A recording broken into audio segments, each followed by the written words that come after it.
tu vois, il y a toujours un peu des règles du jeu. En fait, au début, quand tu arrives, tu les connais pas.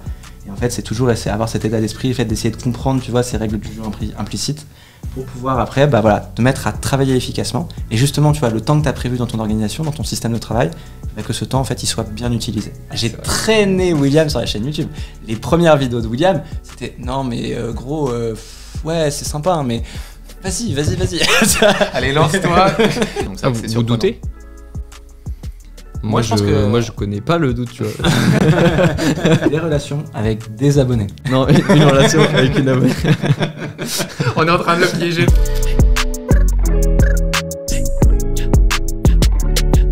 Et bah les gars, on est en live. Comment est-ce que ça va? Bah écoute, bien. Merci de ton invitation. Ça fait plaisir de vous voir tous les deux. Bah carrément. C'était l'occasion juste avant. C'est ça. C'est pas la première fois qu'on se rencontre. On s'est déjà rencontré une fois il y a quelques semaines. Et ça s'était bien passé, du coup je me suis dit pourquoi pas avoir une discussion. On a un petit peu des célébrités dans le milieu étudiant maintenant. Je sais pas. Dans une certaine mesure, on va pas prendre la grossette non plus. Pas des célébrités. Mais on a donné des conseils aux étudiants. Ça fait quand même 2 ans qu'on se lève un petit peu tous les jours en se demandant quelle vidéo on va pouvoir faire pour la commu étudiante. Et on n'est pas si nombreux que ça, du coup ça me fait plaisir de vous avoir sur le podcast. Ouais, c'est clair. Et pour ceux qui vous connaissent pas encore, est-ce que vous pouvez présenter c'est quoi les Sherpas? Ouais. Allez, vas-y Étienne, je te sens parti. Écoute, les Sherpas, c'est un média pour les étudiants. On est à la fois une chaîne YouTube, un média écrit, et aussi un compte Insta. Et puis voilà, on développe des trucs, etc. L'idée, c'est vraiment d'aider les étudiants. Et en même temps, on est aussi un site de cours particuliers. Donc si vous voulez, en gros, tu galères dans tes études. Nous, on a galéré dans nos études avec Will. Enfin, on aura l'occasion d'en parler pendant le podcast. En gros, à un moment, on s'est dit... vas-y, il n'y a rien qui ressemble vraiment aux étudiants, et un truc fait par les étudiants, pour les étudiants, que ce soit pour te donner des conseils, un peu, tu vois, avec les étudiants qui sont déjà passés par là où tu es passé. Donc c'est pour ça qu'on a fait le média. Et en même temps, tu vois, on s'est aussi rendu compte que rapidement avec le média, il y a des gens qui nous ont demandé des conseils, sauf que même si on essaie d'aider un maximum de personnes, on ne peut pas non plus apporter un suivi individualisé avec le média, parce que juste humainement, c'est pas faisable. Donc on a développé le site de Courpart en plus, donc sherpa.com. Le média, c'est sherpa.com/blog. Et après, le site sherpa.com. Et puis sinon, vous pouvez nous retrouver sur tous nos réseaux sous le nom Les Sherpas. Ok. Bah écoutez, merci pour l'interview. Allez, on arrête là. Peut-être faire une petite présentation perso, Étienne. Voilà, personnellement, qui vous êtes? Ok, personnellement. C'est chaud comme question. Vas-y, commence, tu Allez, lances. vas-y, tu me lances. Vas-y. Du coup, moi, c'est William. J'ai 29 ans aujourd'hui. C'est vrai. C'est vrai que c'est ton Non. anniversaire. C'est vrai que c'est ton anniversaire. En fait, joyeux anniversaire. Merci. Je suis originaire d'Annecy. Ça fait du coup plusieurs années qu'on est sur les Sherpas avec Étienne. Ça fait plaisir en tout cas de savoir aujourd'hui, étant donné qu'on a lancé nos chaînes en même temps. C'est aussi l'occasion de faire un petit débat. On va y revenir le même mois. C'est vrai. Et du coup, c'est à peu près tout, j'ai envie de dire. Ouais, pareil. Écoute, j'enchaîne. Alors, moi, c'est Étienne, 27 ans. Parce que il vient de première année de plus. Normalement, on a un an d'écart, mais là, en ce moment. Non, écoute, même parcours que William. On s'est rentré en école de commerce avec Will. C'est entrepreneur, j'ai envie de te dire. Et en fait, je pense un des points rigolos aussi de notre parcours, c'est que on a lancé les Sherpas, donc notre boîte, en étant étudiants nous-mêmes. Donc on l'a lancé assez tôt. Ouais. En gros, on a fini notre prépa, on s'est rencontrés en première année d'école. Ouais. Et puis dès la deuxième année, on s'est dit allez. On fait un truc et on a créé. On n'a pas fait les Sherpas tout de suite, on a fait un premier projet qui a été un ratage, mais on a pris ouais, c'est ça, on a pris plein de trucs et puis après on a lancé les Sherpas. Voilà, ok. donc, Ça, c'est un point commun qu'on a, c'est que on a fait nos études et maintenant on entreprend des projets. Mais vous aviez déjà entrepris avant de lancer votre chaîne YouTube. C'est vrai. Ouais. En fait, on avait déjà lancé les Sherpas depuis à peu près 1 an et demi, 2 ans, je pense, au moment où on a lancé la chaîne YouTube. C'est ça. C'est comme ça que je vous ai découvert, forcément. Ouais, tout à fait. C'était sur YouTube. En fait, nous, on a commencé par le média écrit, donc commencé par donner des conseils en fait aux étudiants directement avec des articles. Et petit à petit, on s'est dit pourquoi pas essayer de donner aussi des conseils en vidéo. Et c'est comme ça qu'est arrivée la chaîne YouTube finalement. C'est ça. Et puis c'est vrai aussi, tu vois, que le média écrit à l'époque, c'est cool l'écrit, mais c'est pas aussi humain, tu vois, que la vidéo. Et j'avoue qu'on avait envie d'apporter un peu un truc plus sympa, plus humain. Tu vois, en fait, ça a toujours été le sujet d'essayer de donner un peu les conseils qu'on aurait aimé avoir quand on était nous-mêmes étudiants et que personne nous a donné presque. C'est qu'on a pas mal. En fait, je pense que l'un des points communs de nos parcours, c'est qu'on a pas mal galéré quand même. Ouais. Pendant les années prépa notamment. Ouais, même, tu vois, je pense qu'on a tous les deux une scolarité différente, tu vois, mais assez chahutée, entre guillemets, tu vois. Ouais. C'est ça que j'aime bien, c'est que moi, je l'ai dit, je suis passé au rattrapage donc moi j'ai fait des études de droit. Vous avez fait une prépa, donc on va y revenir. Je trouve ça, on voit la différence dans nos contenus parce que vous c'était très orienté chez prépa au début, et un peu lycéen aussi, justement, donc les premières années après le lycée. Et moi j'étais dans les études de droit, donc je parlais de ça. Mais c'est vrai qu'on n'a pas du tout, on n'est pas les meilleurs élèves de la classe en fait. C'est ça qui était, on a eu une progression. Alors, en fait, il y a eu une progression. Alors, j'avoue que c'est très différent. Je pense aussi, tu vois, profil, Will et moi, différent. Tu vois, genre, moi, j'ai vraiment eu un parcours, genre, avec les deux extrêmes, tu vois. J'étais dernier de ma classe, puis 2 fois, en fait, je suis passé premier. Mais tu vois, parce qu'à chaque fois, j'ai eu des révélations. Et en fait, ça a été à chaque fois, moi, dans mon parcours, très violent, en fait, si tu veux. Parce que, tu vois, de la première à terminale, moi, je suis allé faire une première S, parce que mes parents voulaient que je devienne ingénieur. Honnêtement, j'avais pas du tout envie. Et surtout, les maths, ça me parlait pas du tout. En tout cas, les maths scientifiques, quoi. Et j'étais dernier, quoi. Enfin, dans les tout derniers, la cata, prof de maths qui dit à ma mère que j'aurais aucune chance de faire des études. Enfin, le truc horrible, quoi. Et puis bon, j'ai eu de la chance parce qu'en gros, la responsable des terminales de mon lycée a cru en moi. Elle m'a fait écouter, on fait un truc, on fait passer en ES. Donc à l'époque, il y avait les terminales S, ES et L. C'était pas les spécialités comme aujourd'hui. On a l'impression d'être vieux quand on dit ça. Ouais, c'est chaud. Moi aussi, c'est comme ça. Non, mais voilà, c'est ça. Enfin, c'est assez nouveau les filières. Et les spécialités, pardon. Et en gros, donc elle m'a donné ma chance. Je suis passé en terme ES. Et en fait, là, ça a été un peu la révélation parce que tu vois, j'étais sur des sujets qui me plaisaient de ouf, genre l'économie, l'histoire, toujours des maths mais plus facile, tu vois. Et ça fait que je suis passé premier. Honnêtement, assez inexplicablement parce que je travaillais toujours à l'époque, pas beaucoup.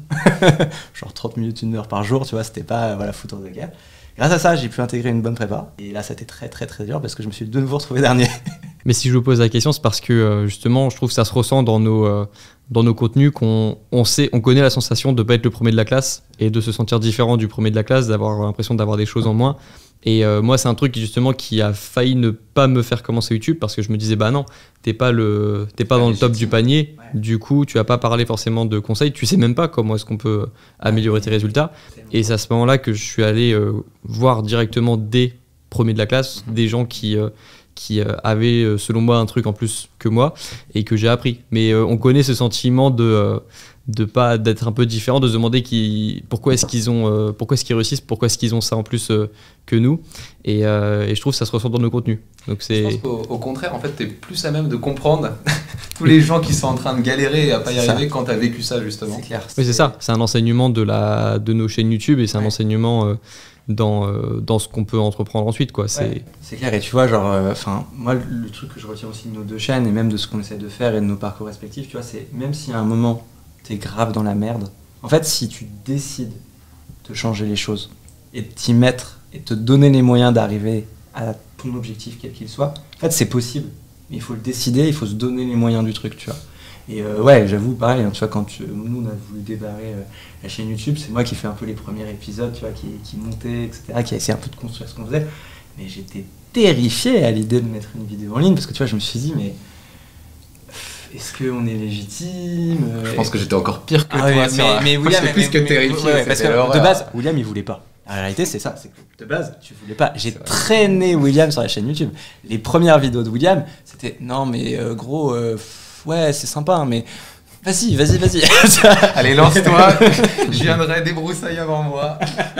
Finalement, on est content parce qu'on l'a fait, on a commencé. Bien sûr, ça n'a pas été directement un truc incroyable, mais petit à petit, tu vois, on a réussi à améliorer le truc et on a commencé à donner des conseils. Il y a certaines vidéos qui ont commencé à plaire. Il y a des vidéos qui n'ont aussi pas marché du tout.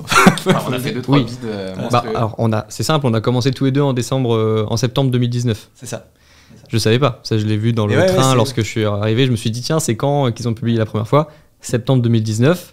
Donc c'est marrant parce que maintenant je m'imagine encore faire mes premières vidéos dans mon appart étudiant, là, galérer à faire mes vidéos. Je me dis, vous étiez aussi en train de faire vos premières vidéos à ce moment-là. Je trouve que vous étiez plus à l'aise que moi. Ça se voyait que vous avez plus de vécu que moi au moment de faire la vidéo, je trouve.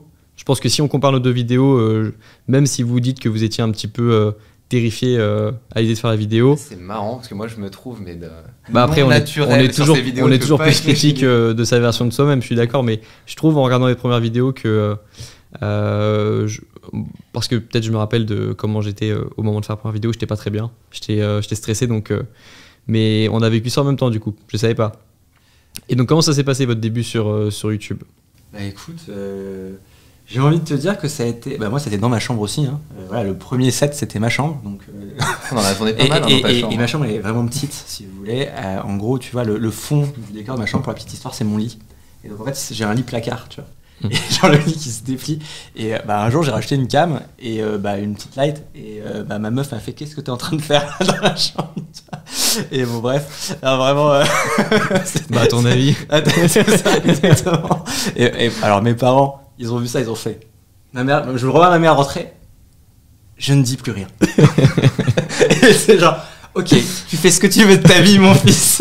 Mais bon, voilà. Et mais en gros, bon, mes parents étaient cool parce que bah, ils m'ont laissé faire ça quand même dans ma chambre, quoi. Et en gros, ouais, bah, ma chambre est progressivement devenue notre studio. Et à un point où tu vois, c'était une galère parce qu'en fait, pour tourner, moi, la préparation, ça prenait 1 heure. Fallait ranger le lit, tout réinstaller à chaque fois, machin. Tu sais, quand t'as le pied qui bouge parce que tu t'es tapé dedans. Parce qu'en plus, vu que mon lit il se déplie, bah, quand tu passes autour de la table, tu vois, moi, j'ai une histoire conflictuelle avec mon pied de caméra parce que moi, genre, toutes les soirs, la nuit, tu vois, genre, je me tapais le petit orteil dedans et en mode: ah, j'ai fait ça des dizaines de fois. Et bon, et en gros, en tout cas, donc ça, c'est la petite anecdote et le côté marrant, tu vois, d'installer tout dans ta chambre. Enfin, voilà, on l'a fait comme tout le monde le fait, quoi, au début. Et puis après, la première vidéo, nous, qui a marché, c'est vrai que c'est une vidéo sur la prépa. Maintenant, je pense que c'est un point important aussi, tu vois, c'est, tu commences toujours un peu sur ta niche, en fait, sur ton premier sujet. Puis au fur et à mesure, t'élargis, tu vois. Moi, c'était une vidéo, bah, ce que je vous ai raconté avant, hein, les maths en prépa. Ouais. Voilà. Non, c'est bien, c'est un travail d'équipe.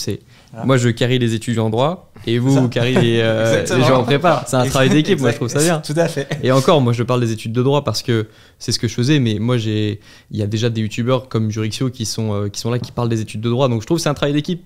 Et moi, par contre, je me voyais pas parler seulement des études de droit. Donc, après, moi, je parlais aux étudiants de manière générale. Mais c'est vrai que... Tu l'as fait assez vite ou tu l'as fait en fait au bout de 2-3 mois Ouais, bah en fait, je voulais pas donner des conseils pour les étudiants en droit. Parce que d'un coup, c'est très technique, le droit. J'avais pas envie aussi que... parce que YouTube, c'était quand même mon échappatoire à la base. C'était ce que je faisais le soir pour trouver un truc qui allait me plaire vraiment dans ma vie. Et je me voyais pas faire des vidéos en plus sur le droit le soir, tu vois. Je fais déjà du droit toute la journée et je vais pas en plus en faire le soir. Donc pour moi, c'était assez naturel de parler aux étudiants de manière générale. Mais c'est vrai que, et je pense ça s'est ressenti dans les premiers contenus, mes conseils n'étaient pas forcément adaptés pour les gens en prépa parce que c'est pas le même milieu. Mais comme moi, je connaissais pas du tout la prépa. Comme nos conseils au début, tu vois, n'étaient pas adaptés pour des gens en droit ou dans d'autres filières. Oui, c'est ça, c'est pour ça que c'est un travail d'équipe en fait. Puis j'ai envie de te dire aussi, c'est aussi pour ça, je pense que toi comme nous, tu vois, au bout d'un moment, on s'est dit, bon, c'est cool notre filière. Mais tu vois, moi, à un moment, en fait, j'ai regardé nos vidéos, j'ai fait, en vrai, tu vois, le monde s'arrête pas à mes études. Et en fait, il y a plein d'étudiants. Et en gros, c'est pour ça qu'à un moment, on s'est dit avec Will, franchement, on va essayer d'aider tous les étudiants, tu vois. On a essayé de prendre plutôt en fait les choses qui étaient intéressantes dans la prépa et dans nos formations et de le donner à tous les étudiants. C'est ça. En fait. Et c'est vrai que c'était un point qui était super important pour nous, pour pas nous limiter aussi à une audience et puis uniquement prépa. C'est ça. Et puis même, tu vois, genre, même si tu vois, j'aime beaucoup la prépa, ça reste une filière super intéressante et tout. Enfin voilà, ça nous a forgé. Ça reste quand même un microcosme, si tu veux. Et je pense que, enfin, tu vois, genre, j'avais pas non plus envie. Tu vois, on n'a jamais eu envie. Tu vois, les Sherpas, ça a jamais été un objectif de faire un truc élitiste, quoi. Tu vois, on a toujours voulu faire un truc pour aider un maximum de personnes et pour toucher un maximum de gens, en fait. Tu vois, parce qu'il y a un vrai sujet avec les études en France, je pense. Et globalement, voilà, ça a toujours été ça l'objectif. D'où, tu vois, très vite, on s'est dit bon, c'est cool, mais en fait, on l'a élargi en fait assez vite. Et c'était naturel pour nous parce qu'on était en train de le faire, tu vois, sur le média écrit, sur le blog à côté. Et ce côté démocratisation de la connaissance, aller finalement au lycée, aller dans d'autres études supérieures, on trouvait ça super pertinent parce que ça nous permettait d'aider plus de gens, plus de jeunes. Et c'était finalement assez logique. C'est clair. Ok. Si demain, j'ai une cousine qui est en galère dans ses révisions, qui me dit « Grégoire, j'ai besoin d'être coaché et de réussir mes études. » Et que, du coup, moi, j'ai pas le temps de m'occuper parce que je pourrais m'en occuper. Je serais un peu un cousin indigne. Mais que, imaginons, je la dépose chez les Sherpas. Vous changez quoi dans sa méthode de travail, dans son environnement ? Qu'est-ce que, si vous avez une semaine avec elle, qu'est-ce que vous essayez de lui apprendre pour que ça se passe mieux, ses études, peu importe qu'elles soient en prépa ou à la fac ? Intéressant, je trouve, comme question. Moi, je prends toujours la même façon de commencer avec un étudiant. C'est d'abord de définir un peu ses objectifs. Parce que pour moi, en fait, si tu n'as pas un objectif un peu précis, savoir où tu as envie d'aller, connaître un petit peu tes attentes, c'est très difficile, je trouve, de trouver la motivation. Comment tu peux expliquer de travailler de 10h à 21h alors que tu sais même pas où tu vas, pourquoi tu le fais et comment tu le fais. Et après, bon, tu veux pas t'arrêter juste à je veux devenir pilote de chasse et c'est trop cool. Je pense qu'il y a aussi quand même une question d'organisation. Et souvent, quand tu es un étudiant, soit tu prends trop la pression, tu es trop stressé, tu sais pas comment t'y prendre, soit tu étais un peu comme moi à l'époque, un peu flemmard, un peu voilà, bon, je travaille un petit peu, je me donne bonne conscience, mais je prends pas le taureau par les cornes. Et pour moi, bah, c'est un peu tous les conseils qu'on donne, c'est tout le côté planning de travail, arriver à structurer un peu tes sessions, comment en gros tu vas t'organiser pour arriver à tes objectifs. Ouais, c'est un peu la même chose que Will. Bah, en fait, si tu veux, on donne même tous les deux des cours sur les Sherpas. On a encore des élèves au moment où on se parle. Alors, on n'a pas 20 000, hein, je préviens aussi aux gens qui se cassent. C'est-à-dire qu'on a un élève par an en moyenne. Mais Ok. voilà, donc. Voilà. Mais en revanche, on a plein de Sherpas trop cool qui pourront vous aider. Mais si tu veux, quand moi j'accompagne un élève en méthodo, je commence toujours par la même chose. Je commence toujours justement par la motivation, comprendre pourquoi il est là, ses objectifs, de quoi il a envie. Étape 1. Étape 2, après, on construit ensemble son système de travail. En gros, son organisation. C'est-à-dire, ça passe par un planning, évidemment. Mais un planning, tu vois, genre pas le truc que tu vas regarder une fois et après, voilà, un planning que tu vas tenir. Ça passe. En fait, si tu veux, le planning est là pour construire une organisation, un équilibre par rapport à tes objectifs, tu vois, aussi. Voilà, en fonction de ce que tu as envie de mettre en avant dans ta vie, tu vois. Et de l'autre côté, bah, après, tu as tout le côté quotidien du planning. Et ça, moi, je le tiens avec un système de to-do, si tu veux. Hyper efficace, hyper simple. Alors, tu mets pas mal de choses dedans. To-do list. Donc, c'est en gros les listes de tâches. En gros, ouais, ça, une liste de tâches. En fait, tu prends un papier, tu notes ce que tu veux faire, tu coches quand tu as fini. Enfin, non, c'est très start-up de dire to-do. Ça, c'est possible. J'ai découvert ce mot lorsque j'étais en stage à Paris, tu vois. Ok. Enfin, cette expression, tu vois. D'accord. Une liste de tâches à faire. Voilà, une liste. C'est comme le find your why, tu vois. Oui, j'avoue, il y a pas mal d'anglicismes. Trouve ton pourquoi et la to-do list, ok. Exactement. Merci. C'est important. Ouais, je précise. Parce que la première fois, to-do, je me demande de. Non, mais t'as raison. J'ai l'impression que c'est un surnom qu'on donne à un chien, tu vois, le to-do. Donc, je précise, tu vois. Non, mais t'as raison. et donc en tout cas, voilà, t'as un petit système comme ça, tu vois, aussi apprendre à prendre soin de toi, les loisirs, le sommeil, équilibrer tout ça, si tu veux. Avoir en fait, l'idée, c'est que ce système de travail, le but, c'est qu'en fait, quand tu te lèves le matin et qu'à un moment tu dois te mettre à bosser ou faire ce que tu as à faire, que t'aies pas de questions à te poser et que tu saches dans quelle direction avancer et que si tu veux, chaque journée, ce soit en fait une petite pierre que tu ajoutes à une pile de pierres et ainsi de suite. Et en fait, c'est vraiment le principe des intérêts composés. Tu vois, au début, tu as l'impression que c'est rien. Et puis en fait, petite pierre par petite pierre, bah, ça devient de plus en plus gros et de plus en plus important. Et puis en plus, ça produit des intérêts, si tu veux. Et donc en fait, ça te permet vraiment de commencer à mettre en place une dynamique de progrès et en fait de pas rester à l'arrêt. Et tu vois, il y a toujours un peu des règles du jeu. En fait, au début, quand tu arrives, tu les connais pas. Et en fait, c'est toujours avoir cet état d'esprit, le fait d'essayer de comprendre, tu vois, ces règles du jeu implicites pour pouvoir après, bah voilà, te mettre à travailler efficacement. Et justement, tu vois, le temps que tu as prévu dans ton organisation, dans ton système de travail, bah, que ce temps, en fait, il soit bien utilisé.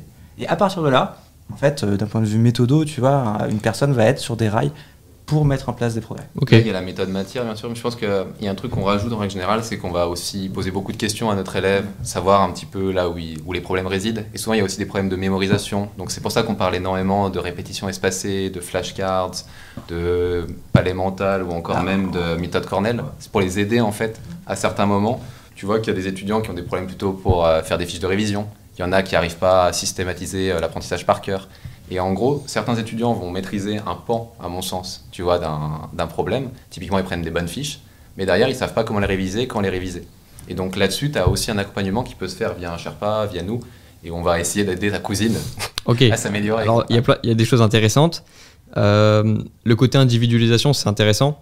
Surtout si tu peux travailler en un et un, quoi, avec une seule personne. C'est vrai que moi, je ne peux pas le faire sur YouTube, mais c'est intéressant quand on peut le faire, de le faire. Et donc, ce que je retiendrai, et c'est un petit peu le même processus que j'ai moi si je devais m'occuper de quelqu'un aussi, commencer par le pourquoi, pour lier le présent au futur, pour lier ce qu'on doit faire maintenant et comprendre pourquoi est-ce qu'on le fait.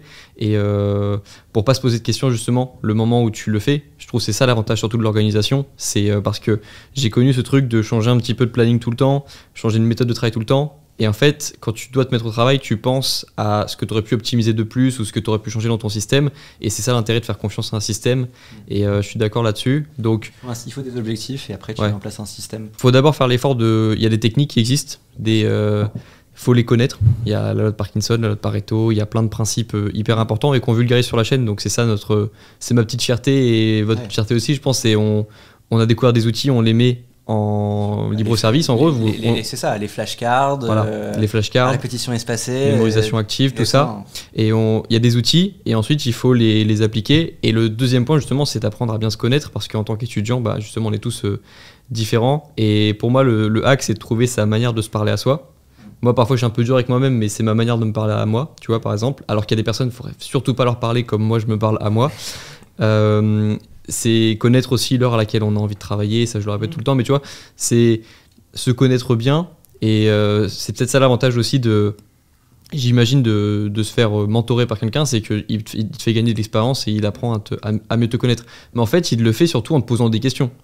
Et si tu arrives à te poser tes questions toi-même aussi, tu vas apprendre, tu vas trouver des solutions à tes problèmes aussi, je pense. Et du coup, vous m'avez parlé de votre parcours sur YouTube. On a commencé en même temps. On a eu pas forcément la même évolution, même si maintenant on a à peu près au même nombre d'abonnés. Vous avez passé les 100 000 bientôt.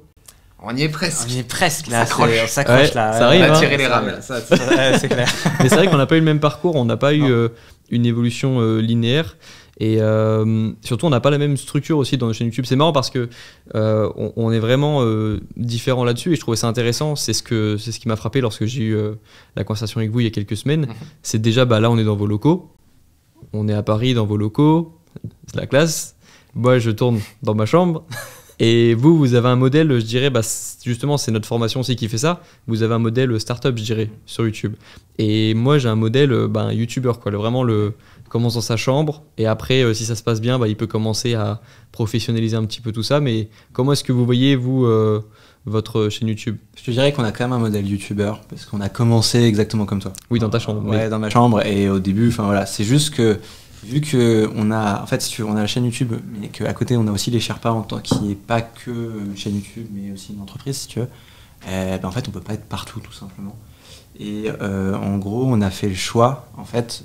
Déjà, tu vois, on s'est entre guillemets start-upisé il n'y a pas si longtemps que ça, parce que ça fait que depuis très longtemps, on était à 2, donc je sais pas si c'est ça fait que depuis l'été dernier, si tu veux, qu'on a ce petit studio, et voilà, et que l'équipe a grandi, tu vois. Vous êtes combien dans l'équipe? Aujourd'hui, là, chez les Sherpas, on est 18. Donc il y a des profs particuliers, il y a Alors, non, c'est 18 dans la team. Des profs particuliers, on en a des milliers sur la marketplace. Oui. Sur alors c'est quoi les 18 personnes qui...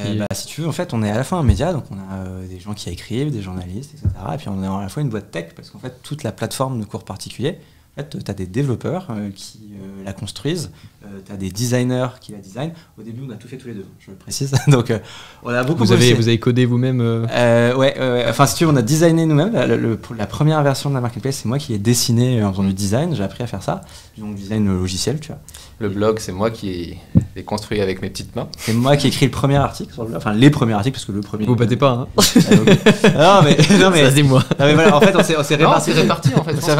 Franchement, c'est stylé. C'est stylé. C'était super naturel. Mais les gens n'imaginent pas que les Sherpas, c'est 18 personnes, plus, mais 18 personnes qui travaillent pour les Sherpas, quoi. Non, c'est ça. Tu nous aurais demandé il y a un an et demi. On t'aurait dit on est deux.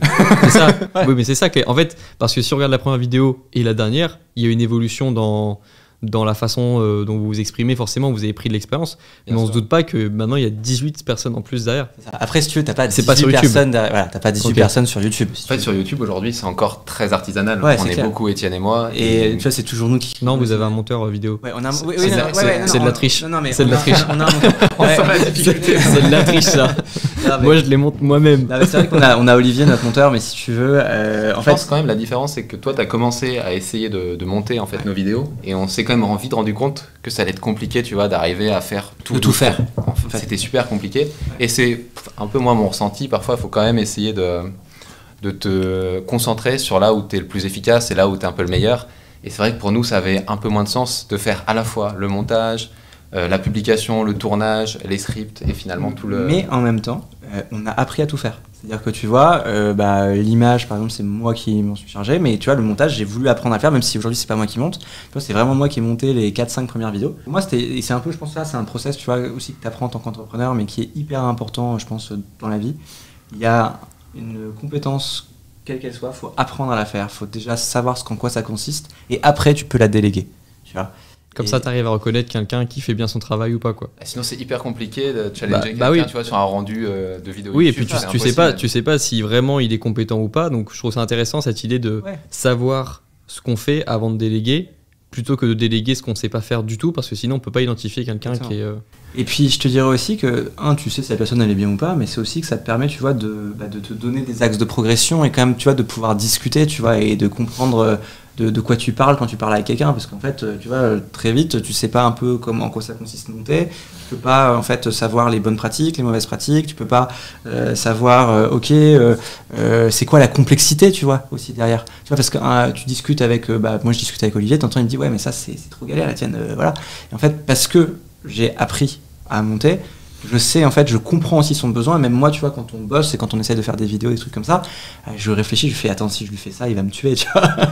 Voilà. Moi, le message que j'ai envie de passer aussi, c'est, il y a un sujet qui t'intéresse, apprends, forme-toi. En fait, c'est genre ultra possible, et c'est pas si compliqué que ça. Ça commence juste simplement par te dire, en fait, tu vois, par lever la barrière mentale dans ta tête de, j'ai jamais fait, je saurais pas faire. Et ça, finalement, dans tous les pans des Sherpas, on a finalement fait quasiment tous les métiers. Tu vois, on parle beaucoup du côté, là, on a embauché quelques journalistes, etc. Et c'est trop bien. Mais au début, on a écrit tous les articles, finalement, avec Étienne, sur les Sherpas. Et c'est aussi ça qui fait qu'aujourd'hui, on est capable un petit peu d'identifier quand il y a un problème sur un article, on n'est pas content de la ligne édito, ou qu'on peut améliorer sur certains points.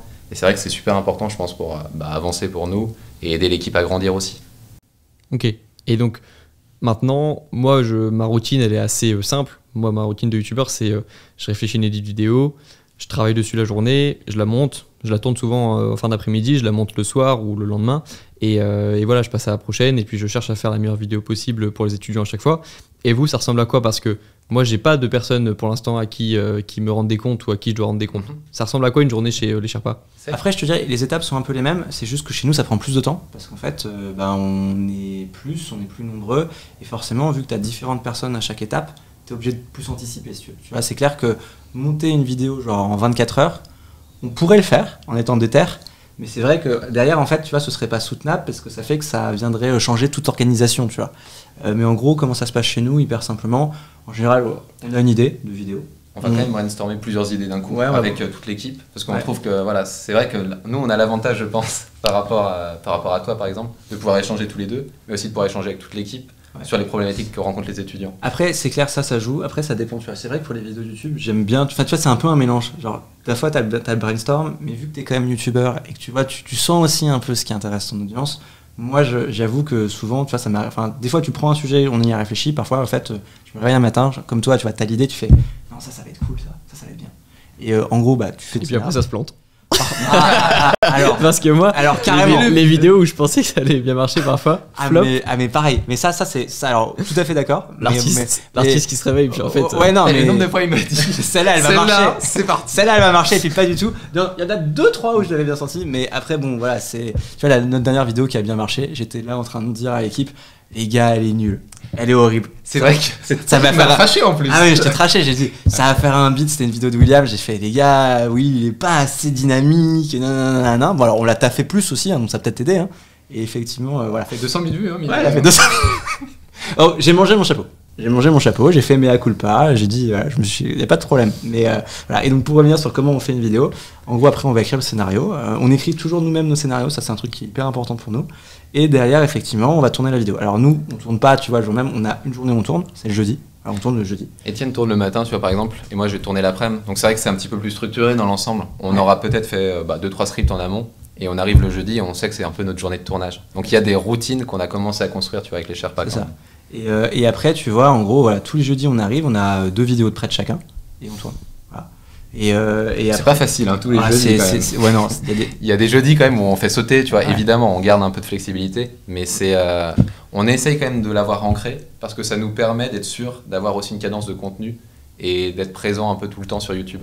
Parce qu'on se rendait compte, notamment pendant le confinement, on a dû faire des pauses de 1 mois, 3 semaines, 2 semaines. Et puis tu n'arrivais pas à garder la cadence. En fait. Ouais, et puis tu vois, il n'y a rien de pire aussi, on en parlait aussi la dernière fois, tu sais, quand tu étais venu, mais il n'y a rien de pire que d'avoir un peu le couteau sous la gorge pour faire une vidéo, parce que tu te dis, vas-y, il faut que je fasse une vidéo et tout.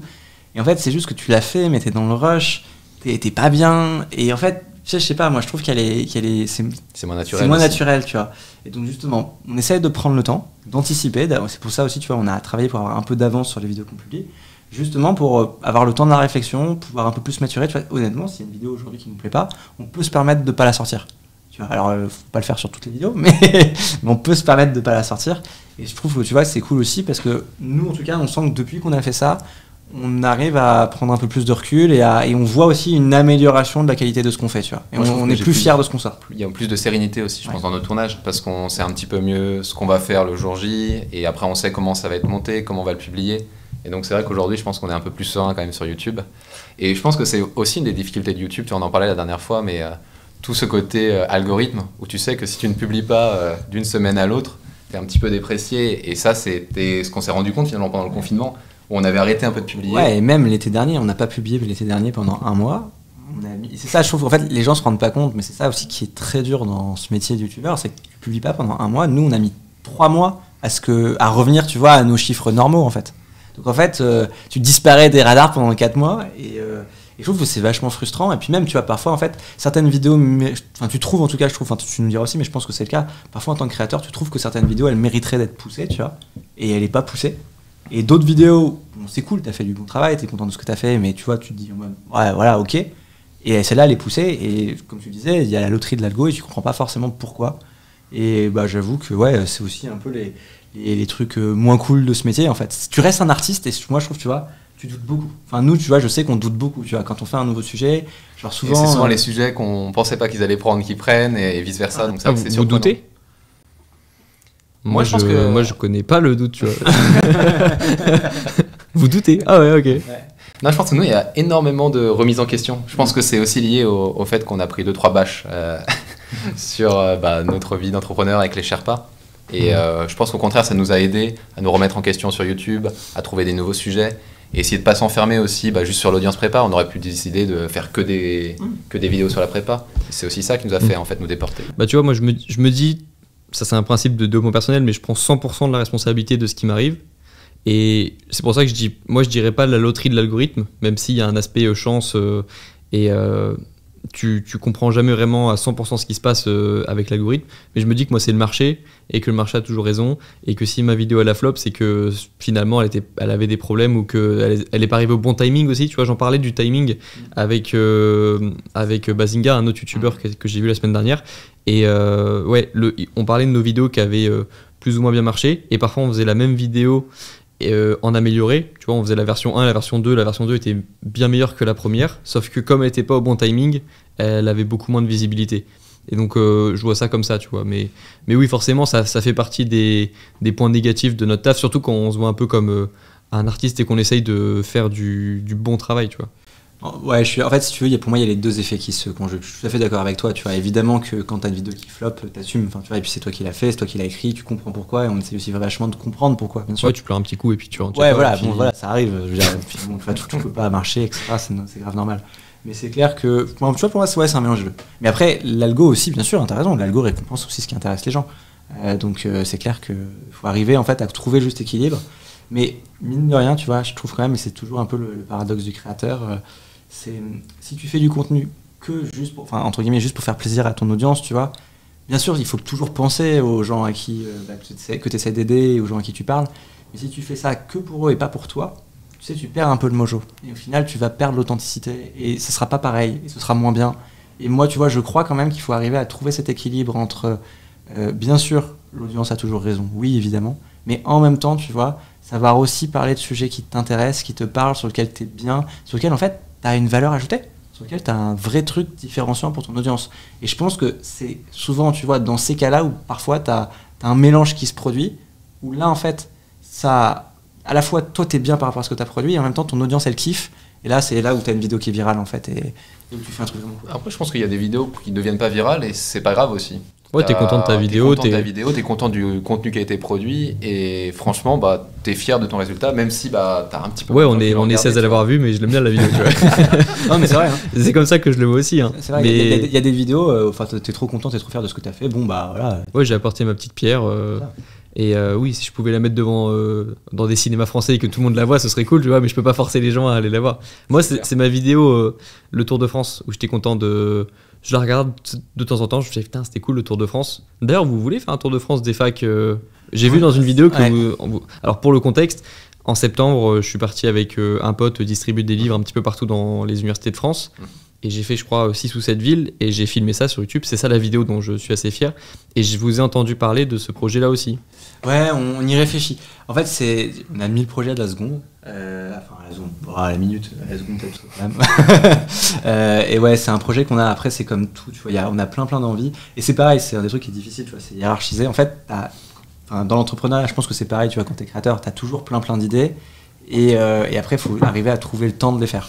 Mais clairement, aller à la rencontre de la commu qu'on a créée avec les Sherpas, enfin, tu vois, nous a donné grave envie. En fait, c'est trop sympa de pouvoir voir les gens en vrai, tu vois, et pouvoir se connecter un peu aux gens. Parce que mine de rien, bon, c'est cool, tu vois, quand tu upload, il y a un chiffre qui augmente, tu vois, et ouais, c'est stylé, mais en fait, ça reste tellement abstrait, tu vois.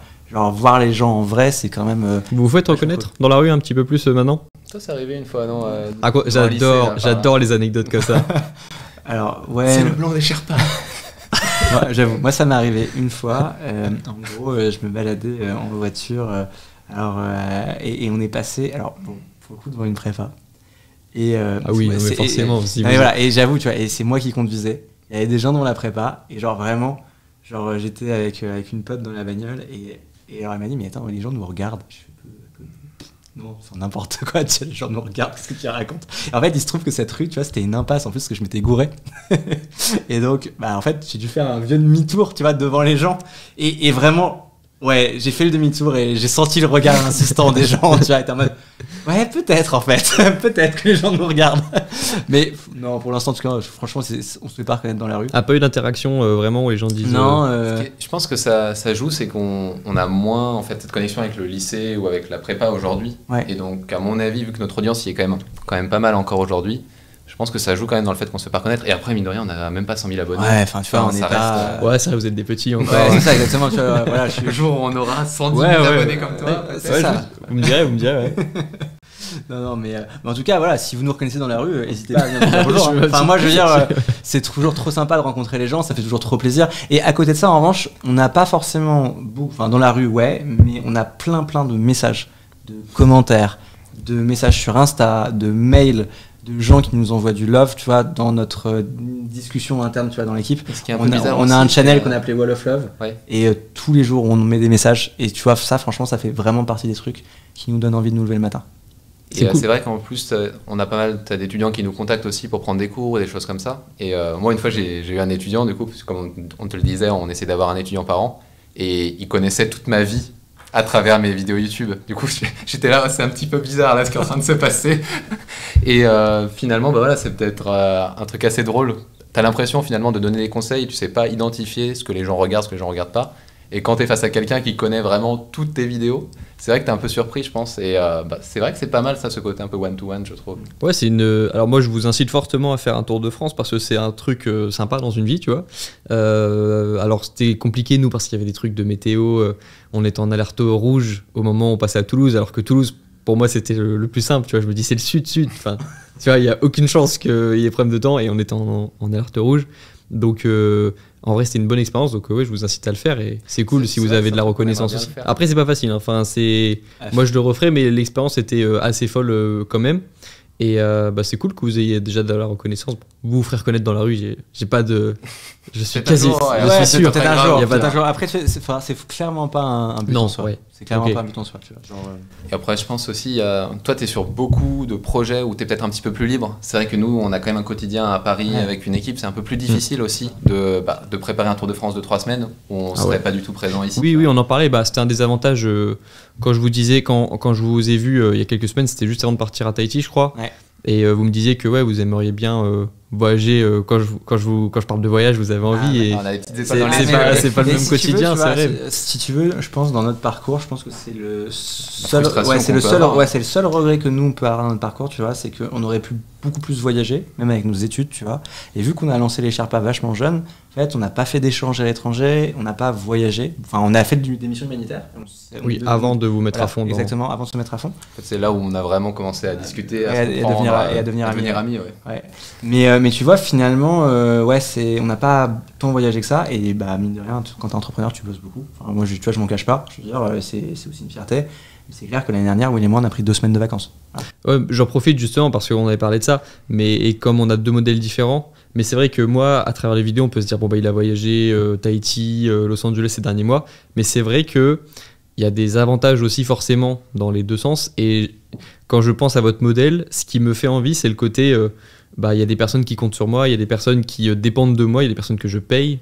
Et même si ça met une forme de pression et de responsabilité, je sens que dans les prochains mois, je vais avoir aussi envie de cette pression et de cette responsabilité. Et ouais, les voyages, ça fait forcément envie sur les vidéos et c'est cool, c'est cool. Et je suis content d'avoir fait ces voyages. Et c'est vrai que c'est un avantage et j'en profite parce que je sais que ce sera pas tout le temps comme ça dans ma vie. Là, je suis un peu dans une phase de transition. Mais c'est vrai que on n'imagine pas à quel point ça peut rendre fier aussi d'avoir des responsabilités en plus, parce qu'on voit toujours ça comme quelque chose de négatif, de stressant. Mais votre modèle, on va dire, le fait que vous ayez des personnes dans votre équipe, c'est un truc qui me fait envie aussi. Et je pense que dans les prochains mois, je vais agrandir l'équipe, tu vois. En fait, si tu veux, je pense que c'est toujours... Enfin, tu veux toujours un peu ce que tu n'as pas. Tu vois. Et en gros, moi, je me rappelle que quand on était, bah, comme toi, que tous les deux, on rêvait justement d'avoir une équipe. Et aujourd'hui, tu vois, je pense que par moment aussi, on se dit... Vous voulez qu'on trade ou vous voulez Allez, on échange nos places. J'ai déjà fait une vidéo sur votre chaîne, moi. Je suis chez moi, je suis dans mon salon, là. Non, mais si tu veux, je trouve qu'en fait, c'est vachement intéressant parce qu'en fait, c'est juste que c'est des modèles différents. Et chaque modèle a des avantages et des inconvénients. Et tu vois, je pense que ça, c'est aussi un truc, c'est l'herbe, elle est toujours plus verte ailleurs, si tu veux. Et il faut savoir, en fait, être conscient que, bah voilà, dans la vie, il y a des choix. En fonction de ce que tu décides, il y a des choses que tu vas pouvoir avoir, des choses que tu vas pas pouvoir avoir. Genre, je me rappelle d'un de mes profs qui disait toujours choisir, c'est renoncer. Et en fait, au fond, il y a un peu de ça, tu vois. Voilà. Et après, moi, je suis très content d'où on est. J'avoue que je kifferais plus voyager. Après, tu vois, c'est pareil. Je me dis, il y a des phases aussi dans la vie, tu vois. Et aujourd'hui, c'est un moment où on peut pas trop. Bon, ok. Bah, plus tard, on pourra. Et on s'est quand même mis des petits projets de voyage aussi, tu vois. On va essayer aussi un petit peu, voilà. Et après, avoir une équipe, c'est quand même... en gros, nous, ça fait pas longtemps, finalement. Ça fait ça fait à peu près 1 an, tu vois, qu'on a une équipe un peu plus grosse. Et c'est aussi des nouveaux challenges, des nouveaux défis. Et c'est ça qui est intéressant. Et c'est vrai que peut-être, aujourd'hui, on aura envie de plus voyager. Mais aussi, à côté de ça, il y a plein de choses qu'on apprend au quotidien avec cette équipe. On essaye de construire une forme de culture d'entreprise, finalement, une sorte de cohésion d'équipe.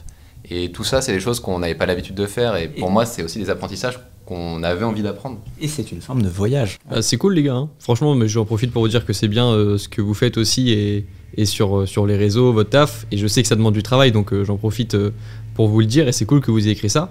Et maintenant, c'est quoi vos ambitions sur YouTube? On va dire dans la prochaine année. 100K. Les 100K, ils arrivent, oui. Ils vont arriver, il va arriver. Ce sera déjà pas mal. Puis après, non, faire grandir la communauté, bien sûr, tu vois, le plus vite possible, j'ai envie de te dire, sky is the limit. Mais arrête avec les expressions.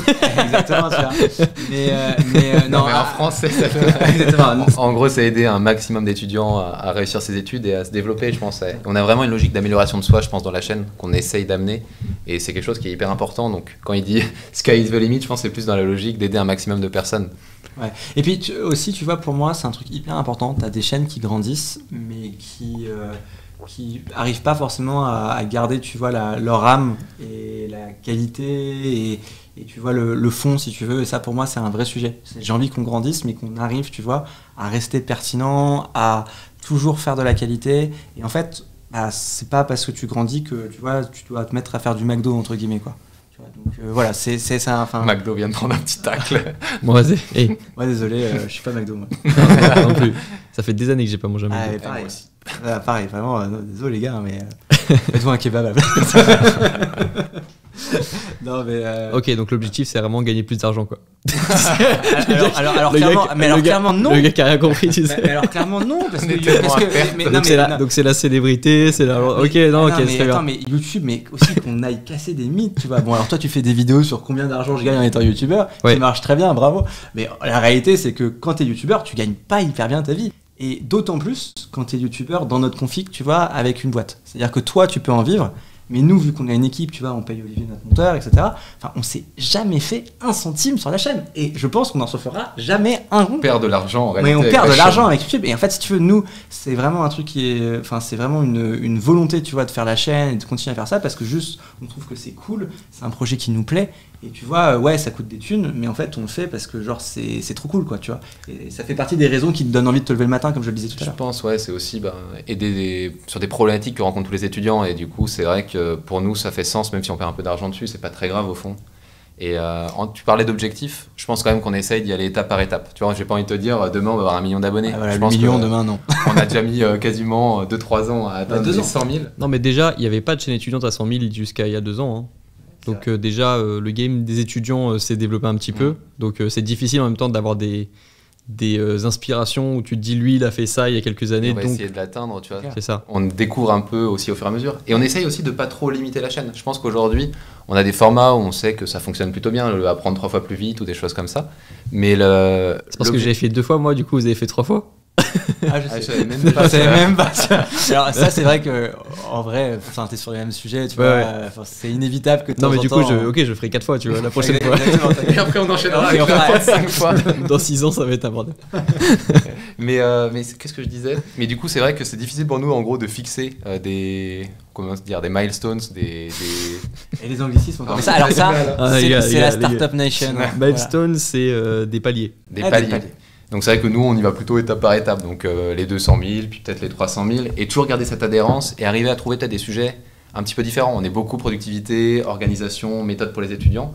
Aujourd'hui, Étienne fait quand même plus de sujets tech. Ouais, j'ai l'impression. j'essaye un peu de commencer à faire des sujets tech parce que pour moi, tu vois, c'est un truc hyper intéressant. Ça reste vachement connecté avec ce qu'on essaye de faire. Tu vois, l'idée de devenir la meilleure version de toi-même. Le truc, c'est que bien sûr, bah, tu peux faire travailler avec des méthodes, mais tu peux aussi y trouver les bons outils. Tu vois.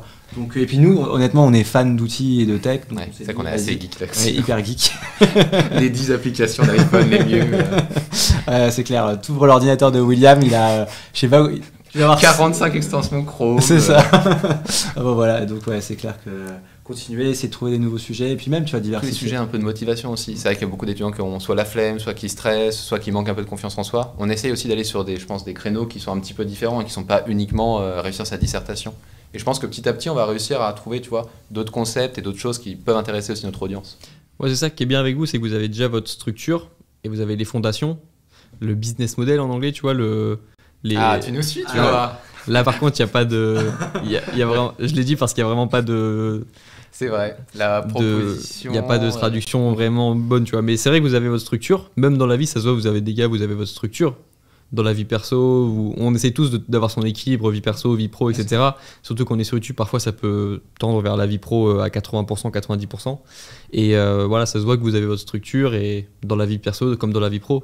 Donc maintenant, on grandit, puis on essaye de faire des. Ça, tu vois, je serais curieux. Parce que c'est quoi, toi, Dis-moi. ton équilibre vie pro, vie perso? En fait, est-ce que, Ah, est-ce que tu vois, tu mets une séparation entre le pro et le perso?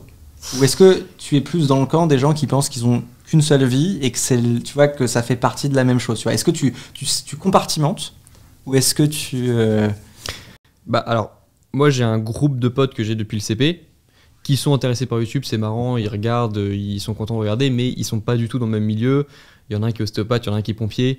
Voilà, c'est pas leur milieu professionnel. Et par exemple, vous, pour moi, vous êtes des collègues de travail, tu vois, vous faites partie du même milieu que moi. Et je vais essayer de créer 2 mondes, tu vois. Il y a les 2 mondes. Et selon moi, donc c'est une forme de... Tu vois, tu me demandais si je compartimentais. Pour moi, je compartimente un petit peu, comme ça. Et c'est comme ça que j'essaie de gérer. Et de me faire un réseau avec des gens cool, qui pensent un peu comme moi, qui sont un peu dans la même dynamique que moi. Et de garder toujours ce cercle, ce noyau dur que j'ai depuis que je suis tout petit, ça me paraît important. Et puis, tu parlais plutôt pour les potes, là? Non, je parlais en général. Ah, en général. En équipe de vie, tu vois. J'ai ma famille aussi dans mon noyau dur, donc je l'inclus. Et puis pour la vie plutôt sentimentale, je dirais, j'en ai parlé un petit peu sur YouTube, j'ai essayé de parler de mon expérience, mais jusqu'à il y a quelques mois, je ne faisais quasiment pas de soirée, je rencontrais pas de nouvelles personnes, je faisais pas rentrer de nouvelles personnes dans ma vie. Et vraiment, c'était focus YouTube à fond. et ça fait que quelques mois que je commence à recommencer. Donc d'ailleurs j'ai un date dans 1 heure, donc je vous demanderai peut-être un restaurant, tu vois. T'inquiète, avec plaisir. C'est vrai, c'est vraiment une question que je vais vous poser après. J'ai des petites questions à la fin, il y aura ça. Donc voilà, maintenant je m'autorise à prendre souvent les soirées. Pour moi c'est cool, c'est un moment aussi où je peux faire entrer des nouvelles personnes dans ma vie et c'est cool. Mais c'est comme ça que je gère mon équilibre. Mais comme je disais, c'est intéressant, on essaye toujours, tu vois, de trouver l'équilibre. Pour moi, en fait, c'est un chemin qu'on a appris aussi à un moment donné. C'est juste que tu as réussi à construire une structure. Les premières années, c'est toujours hyper difficile quand tu lances un projet, quand tu lances un business, quand tu deviens youtubeur. Et finalement, au début, tu es tellement focus sur ton objectif que tu as du mal à faire rentrer de nouvelles personnes dans ta vie. Et c'est juste une fois que tu as réussi, pour moi, à trouver ton organisation et ta manière de fonctionner, que tu peux recommencer, pas à avoir une vie, mais en tout cas à mieux compartimenter et à nouveau avoir un peu plus d'activité. C'est le modèle que j'ai suivi, ouais. Tu vois. Mais par exemple, vous avez déjà une relation lorsque vous étiez... quand vous avez commencé YouTube, vous avez tous les deux votre copine, en fait. Ouais, Etienne, mais après... oui, oui, exactement. Donc non, pas pareil. Non ? Non, enfin William, non, moi oui. Ah, ok. Et après, tu vois, si tu veux, nous, YouTube, c'est un projet. Après, nous, on a aussi l'entrepreneuriat. Et l'entrepreneuriat, je pense qu'on s'est aussi vachement construit pendant, tu vois. Et alors, pour moi, tu vois, c'est marrant parce que je suis pas... J'ai l'impression que vous êtes un peu d'accord sur votre... Moi, je partage, en fait, l'opinion de Greg dans le sens où, au début, pour moi, j'étais tellement focus sur les Sherpas que j'avais du mal à faire rentrer une personne dans ma vie et lui laisser assez de place. Ah, donc t'as été comme moi, donc t'avais déjà YouTube au moment où t'as fait rentrer la personne dans ta vie. Oui. Ok. Et j'ai du mal à laisser en fait à la personne assez de place pour rentrer dans ma vie et pour en fait moi il y avait pas de place, quoi. Tu vois. Mais en fait, je sais pas, tu vois, si c'est lié à YouTube, c'est plus lié au fait que tu as un très gros projet, tu vois, qui tient vachement à cœur. Tu vois, ça peut être YouTube, ça peut être nous boîte, c'était, je pense, à l'échelle de la boîte, exactement. mais c'était exactement ça a été pareil effectivement au début, c'est-à-dire que tu vois, je pense que moi j'ai cranté un peu plus tôt, ça n'a pas été YouTube mon truc, moi ça a été la boîte forcément parce que ça fait un certain temps maintenant qu'on l'a lancé. Mais après, malgré tout, tu vois, moi j'ai pas cette séparation entre guillemets, un petit peu comme ce que tu dis, vie pro, vie perso, tu vois, je t'ai posé la question, parce que moi vraiment je pars du principe que j'ai une seule vie et en fait que c'est un tout. Et après, ouais, ça veut dire que les limites avec le travail peuvent parfois être un peu troubles, mais en même temps, tu vois, en fait, je kiffe tellement mon taf et c'est tellement ce que j'ai toujours voulu faire de ma vie que je suis trop content. Et après, j'arrive à trouver du temps pour mes proches, pour les gens que j'aime aussi, pour mes passions. Tu vois, j'ai pas l'impression de compartimenter. Tu vois, le Étienne à la maison, entre guillemets, est pas différent pour moi. En tout cas, enfin, tu vois, je sais que je suis pas fondamentalement différent avec les gens que j'aime. Vis-à-vis de quand je suis dans la boîte, vis-à-vis de quand je suis avec des amis que je n'ai pas vu depuis longtemps, vis-à-vis de quand je suis tu vois, avec une personne que je croiserai dans la vie. Pour moi, c'est même hyper important, tu vois, de rester la même personne. Mais alors, oui, des idées, j'imagine, même quand tu es avec tes potes, même quand tu as à côté, tu vois. Oui. Donc, quand on dit compartimenter, je pense que c'est pas dans le sens genre j'ai uniquement en gros ma vie pro de 9h à 17h. Et ensuite, je pense plus du tout, tu vois, à tout ce que je fais à côté. Alors, quand je dis je compartimente, de toute façon, ça n'existe pas compartimenter, tu vois. Il n'y a pas de limite aussi précise que ça. D'ailleurs, on pourrait faire une soirée ensemble, tu vois, par exemple. C'est pas, mais avec grand plaisir. Quand tu veux. Vous voulez une numéro date ou pas? La personne risque d'être un peu mal à l'aise. Ouais, salut. Tu sais, on se met derrière au fond comme ça. Ouais, c'est des copains. Il est blond aussi. Tu vois. Non, mais tu vois, c'est quand je dis compartimenter, c'est ça. C'est en fait, ça, il y a pas vraiment de. Par exemple, je suis sûr qu'il y a des gens que je vais rencontrer sur YouTube qui vont devenir des potes et ce serait cool. Mais j'ai pas de limite à ce point-là. Et par contre, je suis le même dans la vie perso que dans la vie pro, je dirais. Je vois pas comment je pourrais être différent, tu vois. Je pense qu'Étienne, par exemple, toi, tu parles un peu plus de business avec tes potes ou des choses comme ça. Ah oui, tu vois, moi je parle pas de. Beaucoup plus exactement, voilà, c'est ça. Voilà, par exemple, nous, oui, ils sont pas dans cet univers-là, tu vois, et on parle d'autres choses, et c'est cool aussi. Moi, ça me fait plaisir parce que c'est tellement une grande partie de ma vie, la vie pro, que ça me fait plaisir aussi le soir de parler de trucs complètement différents. Et je pense que ça, c'est une différence que tu as avec nous, parce que moi, dans le sens, j'ai déjà ce côté, en fait, échange business avec Étienne beaucoup, qui est aussi mon pote, hein, j'espère. Et à côté, oula.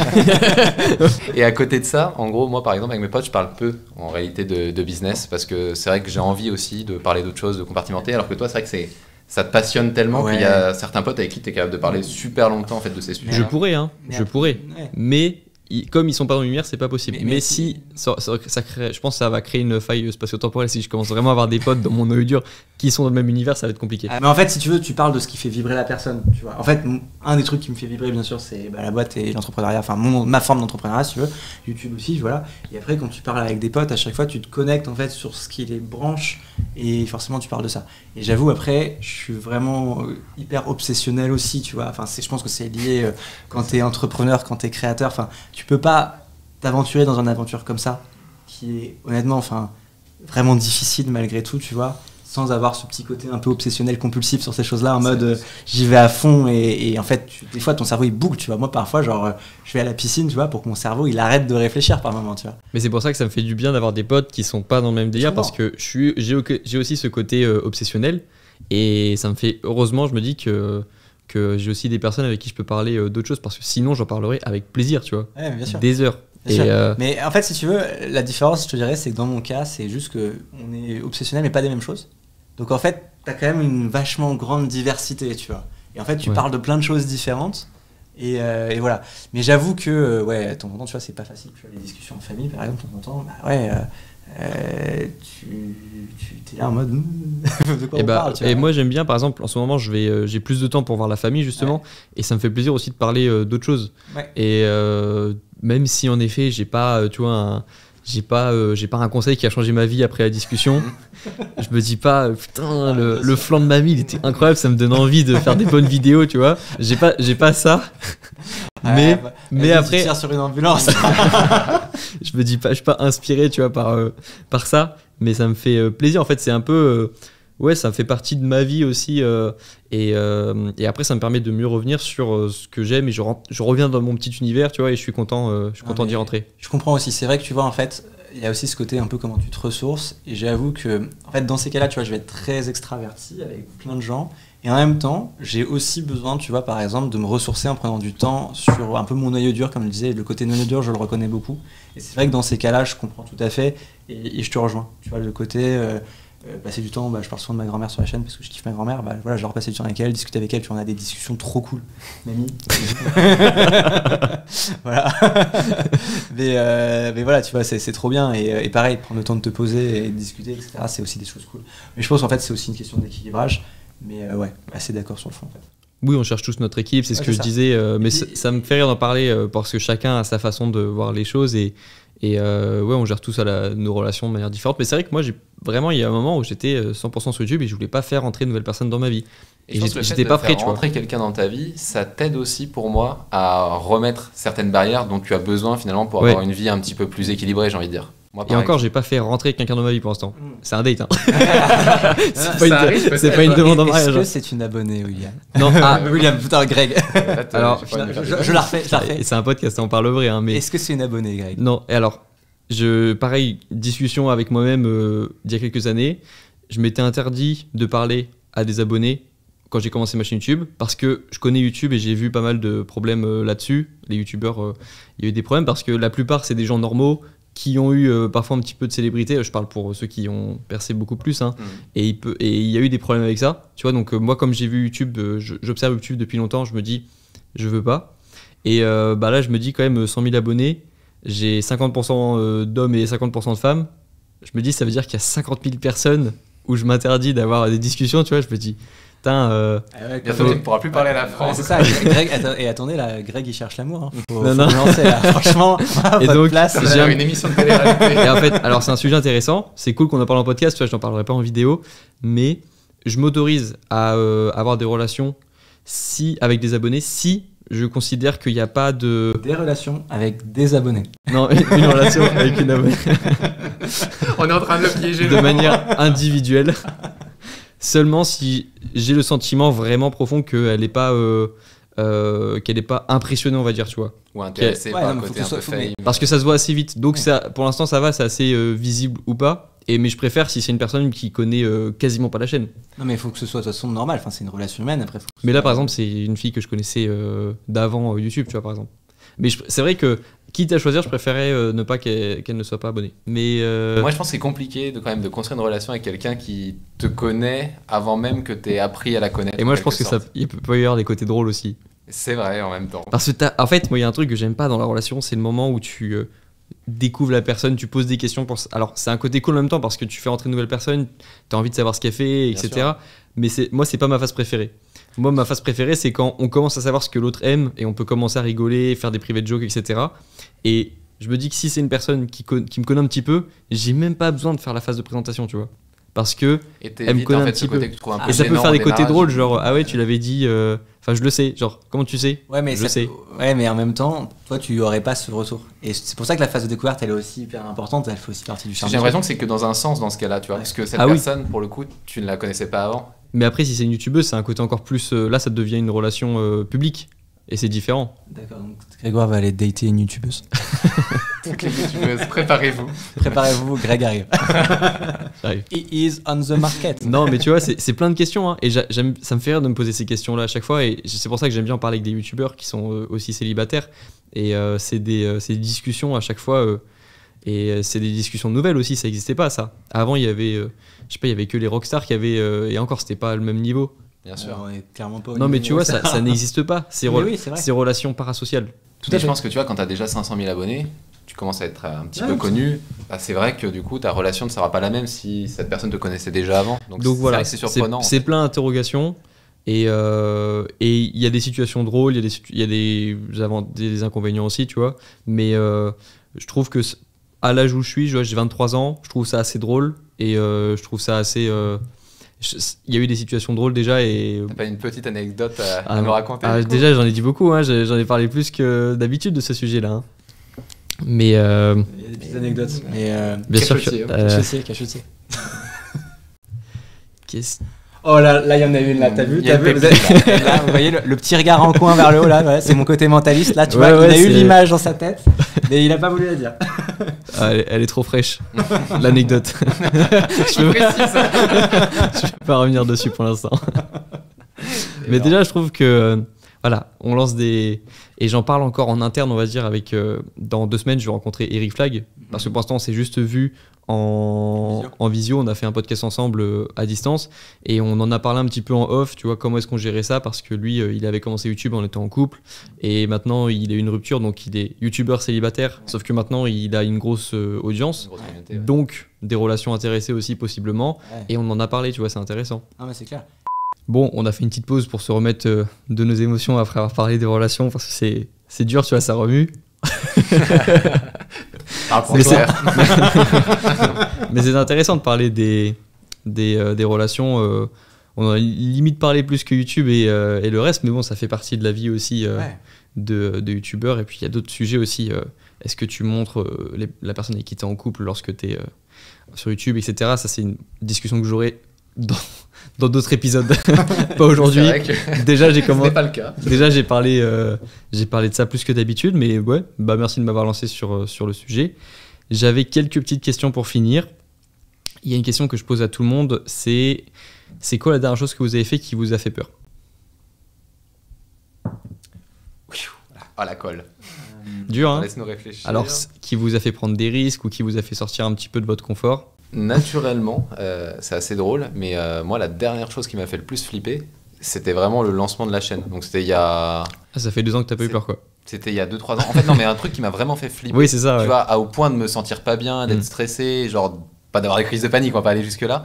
Mais en fait, le fait d'être devant une caméra, de savoir que bah, tu vas parler à plein de gens potentiellement et un peu de te mettre à nu, bah, c'est quelque chose qui est pas, je pense, naturel pour moi, tu vois. Ah bah, de et, ouf. et Et c'est vrai que je me demandais s'il y avait un truc qui était venu depuis, mais non, c'est vraiment ça qui t'a fait le plus peur. Moi, je pense que si tu veux, il y a aussi toutes les discussions qu'on a pu avoir, déjà rien qu'en faisant grandir l'équipe. Tu vois, le fait de passer C'est de vrai. 2 personnes à 18, c'est une petite différence, tu vois.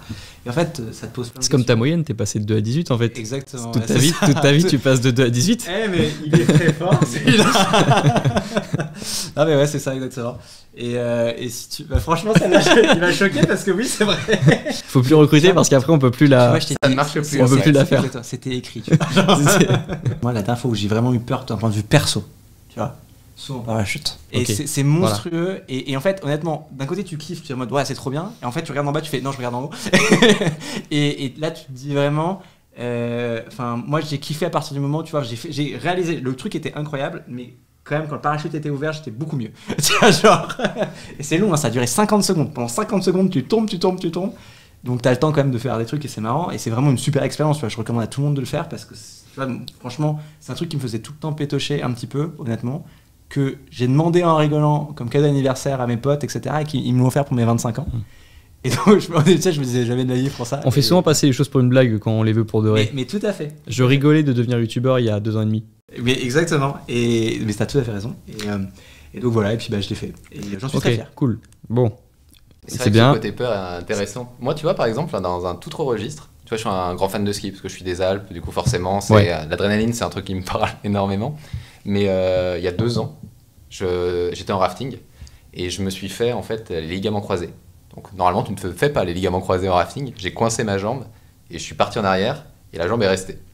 Donc t'imagines un peu dans le boudin. Dans le boudin en gros qui était coincé. Et à ce moment-là, en fait, au moment où je sens qu'il y a un truc qui se passe qui n'est pas normal, en fait, j'avais la peur, tu vois, mais toute autre peur de jamais pouvoir reskier ou jamais pouvoir refaire en fait une forme de sport ou avoir une santé qui va te permettre en fait de faire des trucs que tu as eu envie de faire toute ta vie et que tu pourras peut-être plus jamais faire.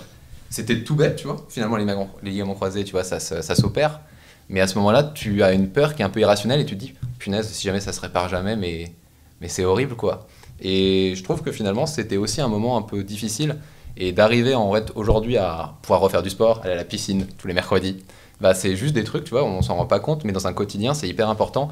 Et ça sert à ta stabilité, aussi justement, à ton équilibre. Ok. La prochaine question, elle est plutôt pour Étienne, parce que j'ai vu une vidéo et je me demandais comment est-ce qu'on fait pour avoir des beaux cheveux soyeux. Apparemment, alors, la rumeur est que c'est un truc qui t'intéresse et que t'as des connaissances sur le sujet. Absolument pas, c'est juste que j'ai des cheveux qui vivent leur vie, tu vois, en gros. Et donc ce qui fait que si je les coiffe pas, ils sont en pétard et il n'y a rien à faire, donc je suis toujours obligé d'essayer de les coiffer. Et puis régulièrement pendant les vidéos, à un moment, il y a un cheveu, il fait hop, et t'es là. Et voilà. Et sauf que t'as tourné la vidéo. Okay. Comme ça. Mais t'as pas de conseils à me donner pour avoir des cheveux encore plus. T'es blond toi aussi. Bah oui, c'est pour ça. Moi je dirais un peu moins court sur les côtés parce que là, voilà, mais. Moins court. Ouais, ils sont courts tes cheveux sur les côtés. Ah, ils sont longs pour moi là. Ah ouais, tu vois, c'est ce que je te dis. Voilà, non, mais écoute, sinon, honnêtement. Ah, ok. Moi, je sais, franchement, j'ai rien de spécial. Hein. C'est un délire. Hein. Ah, ok. Ok, bon, c'était pas la question la plus importante du podcast. J'ai envie de te dire, c'est 100% naturel. Ok. C'est une bonne morale, bah oui. Ouais, ça fait plaisir d'avoir d'autres blonds sur le YouTube français, tu vois. Il n'y en avait pas beaucoup. Il n'y en a pas beaucoup, on en a besoin. Voilà. On est en voie de disparition, je pense aussi. Hein, donc, tu vois, on va faire un truc, on va faire Team Blond. Ouais, bah oui. Vous allez créer un crew de blonds youtubeurs. Ouais, c'est ça. Et troisième question, est-ce que vous avez un bon restaurant à m'indiquer dans le 14e ? Pour dans 20-25 minutes, quoi. Déjà, je peux te dire que tu vas être en retard. C'est vrai. Et après, ça dépend, c'est pourquoi. Mais quand t'es youtubeur, ça passe. Je peux dire que j'ai un tournage. C'est le cas, hein. J'ai un tournage. Après, ça dépend, tu veux faire quoi ? Boire un verre ou manger ? D'abord boire un verre et ensuite... Non, l'inverse. Manger et boire un verre. Alors, mais manger, je sais, c'est juste boire un verre. Alors, si tu veux... Alors, à côté du 14e, t'as le 13. Et en fait, t'as Station F. Mais j'ai travaillé là-bas. Bah voilà, exactement. Okay. Et tu peux aller à la Felicita. Ok. Très sympa. Très sympa, très cool pour discuter. Boire un verre et puis manger aussi. Pourquoi pas. Très bien. Voilà, et puis, ok. C'est très cool. Ok, très bien. Je vais ranger tout ça et puis je vais me dépêcher quoi. Non, en tout cas très cool les gars comme conversation, cool d'avoir parlé quand même de sujets intéressants selon moi, les débuts sur YouTube, notre vision de YouTube et comment est-ce qu'on travaille, nos parcours respectifs, un peu de perso, beaucoup de perso même, où on parlait de l'équilibre vie perso vie pro et puis à la fin quelques petites questions pour la culture. C'est toujours marrant, ouais. Donc merci à vous pour m'avoir accueilli ici, pour m'avoir accueilli il y a quelques semaines, c'était cool aussi. Et puis je vous souhaite que du bon pour YouTube pour la suite et puis à une prochaine fois quoi. Yes, avec grand plaisir, merci franchement. Merci Greg, franchement c'était très cool. C'était très cool comme format, je trouve qu'on a bien discuté. Ouais, notre premier très intéressant. Très intéressant, très premier sympa. podcast en plus pour nous. C'est la première fois qu'on faisait un truc comme ça, trop cool. Cool. Merci bon, super. À plus, à bientôt. Merci Greg. I don't wanna keep playing with you, keep playing with you. I just wanna sustain with you, play no games with you. You're the apple in my eye, every time